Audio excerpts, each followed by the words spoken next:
കൊച്ചി നിയമസഭാംഗം ദാക്ഷായണി വേലായുധന്റെയും മമ്മൂട്ടിയുടെയും ജീവിതം ഇനി കോളേജ് സിലബസിൽ.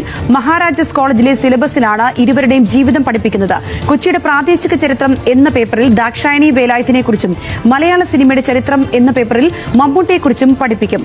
4ാം വർഷ BA ഹോണേഴ്സ് ഹിസ്റ്ററിയിലാകും ദാക്ഷായണി വേലായുധന്റെ ജീവിതം പഠിപ്പിക്കുക. 2ാം വർഷ ചരിത്ര ബിരുദ വിദ്യാർത്ഥികളുടെ സിലബസിലാണ് മമ്മൂട്ടിയെക്കുറിച്ച് പഠിപ്പിക്കുക.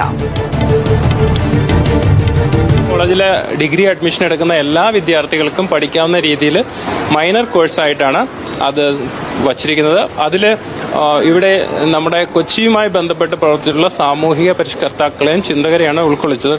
2ാം വർഷ ബിരുദക്കാർക്കായിട്ടുള്ള BA ചരിത്ര മേജർ ഇലക്റ്റീവ് എന്ന പേപ്പറിലേക്കാണ് ഈ കോളേജിലെ തന്നെ പൂർവ്വ വിദ്യാർത്ഥിയായിട്ടുള്ള മമ്മൂട്ടിയുടെ പേരും കടന്നു വരുന്നത്. സിനിമയുടെ ചരിത്രമാണ്. Sensing celluloid the history of film in Kerala എന്നതാണ് ആ പേപ്പർ. അത് മേജർ ഇലക്റ്റീവ് ആണ്. അത് നമ്മുടെ മേജറായിട്ട് പഠിക്കുന്ന, അതായത് മെയിനായിട്ട് ഹിസ്റ്ററി പഠിക്കുന്ന കുട്ടികൾക്കുള്ള 2ാം വർഷ വിദ്യാർത്ഥികളുടെ കോഴ്സാണ്.